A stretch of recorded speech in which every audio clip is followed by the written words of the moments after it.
Bonjour à tous, je suis très heureux de vous retrouver sur la chaîne KGOT, votre chaîne santé qui vous veut que du bien, toujours là pour vous apporter la meilleure des solutions pour votre bien-être.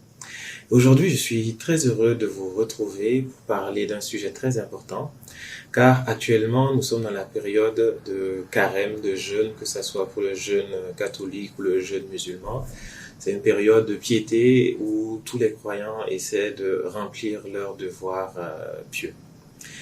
Mais est-ce que jeûner est une chose aisée et facile et surtout recommandée pour les personnes âgées et aussi pour les personnes malades? Là est la question. Eh bien, pour répondre à cette question, je vous invite tout d'abord à vous abonner sur votre chaîne KGOT. Il suffit d'aller sur YouTube, taper KGOT comme ça s'affiche et vous allez tomber sur la chaîne qui vous veut que du bien. Et vous vous abonnez, vous partagez à tout le monde et on se revoit tout de suite pour parler du jeûne. Alors, qu'est-ce que c'est que le jeûne? En réalité, c'est quoi jeûner? Jeûner, c'est se priver de manger et de boire sur une certaine période, allant de quelques heures, voire à quelques jours, selon le besoin. Mais sur le plan scientifique, sur le plan médical, qu'est-ce qui se passe réellement lorsqu'on se met à jeûner? Il faut dire que le corps humain, comme j'aime le dire, est comme une machine. Il faut juste savoir comment elle fonctionne. Lorsque vous vous mettez à jeûner, vous mettez votre organisme en privation de ses besoins les plus fondamentaux, à savoir la nourriture et l'eau. L'organisme a besoin de nourriture et d'eau pour pouvoir fonctionner. Et quand on se met à jeûner, ce n'est pas forcément une mauvaise chose, mais ça pousse l'organisme à aller dans ses derniers retranchements, à utiliser son potentiel le plus profond. Et les organes qui sont le plus touchés sont essentiellement le rein et le foie. Le foie qui est obligé de puiser dans ses réserves pour fournir l'énergie au corps, les protéines, les lipides, tout ça, c'est le foie qui va le faire comme travail. Si vous voulez, le foie va produire en fait le matériel dont l'organisme a besoin pour pouvoir fonctionner. Et à côté du foie, on a le rein, qui est, si vous voulez, le filtre en fait de tout l'organisme, qui va filtrer tous les déchets, etc. Donc lorsque vous jeûnez, ces deux organes-là sont très utilisés. Mais lorsqu'on est en bonne santé et qu'on est jeune, tout se passe correctement. Le foie réussit à faire son travail, le rein aussi réussit à faire son travail. Et d'ailleurs, je vous dirais que le jeûne est une bonne chose. Et pour cela, je vous invite à voir la vidéo que j'ai déjà faite sur le jeûne intermittent. Vous allez voir les bienfaits du jeûne. Mais revenons maintenant au jeûne chez la personne âgée et la personne malade. Qu'est-ce qui se passe?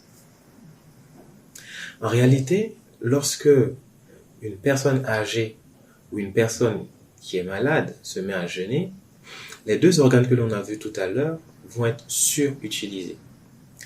Ce qui va entraîner justement des dysfonctions.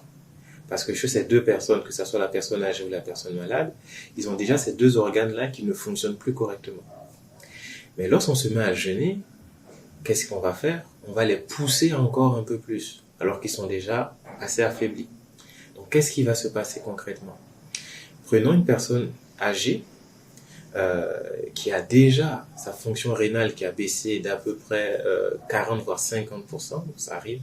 Sachez que lorsqu'on vieillit, notre rein vieillit et la capacité de fonction du rein aussi se met à vieillir. Donc, qu'est-ce qui va se passer? Le rein, déjà qui avait du mal à travailler, vous lui infligez encore un travail supplémentaire. Imaginons une personne âgée qui arrête de boire du matin au soir.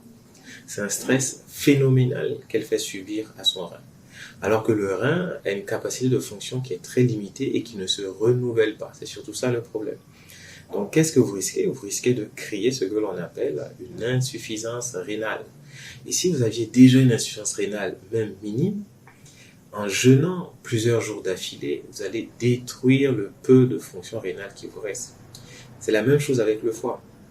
Prenons le cas des personnes qui sont déjà malades, hypertendues, diabétiques, qui prennent des médicaments. Ces médicaments doivent être métabolisés dans le foie.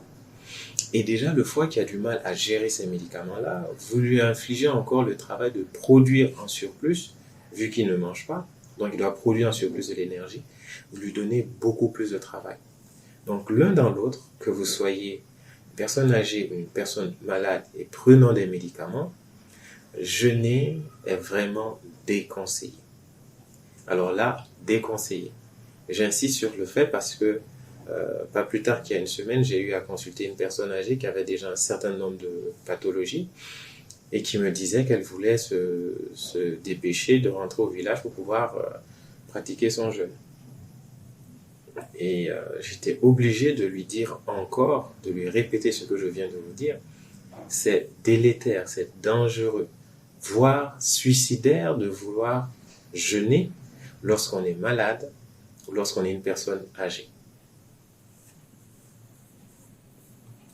Il faudrait plutôt trouver un autre moyen de poursuivre sa foi, mais surtout pas se suicider en jeûnant.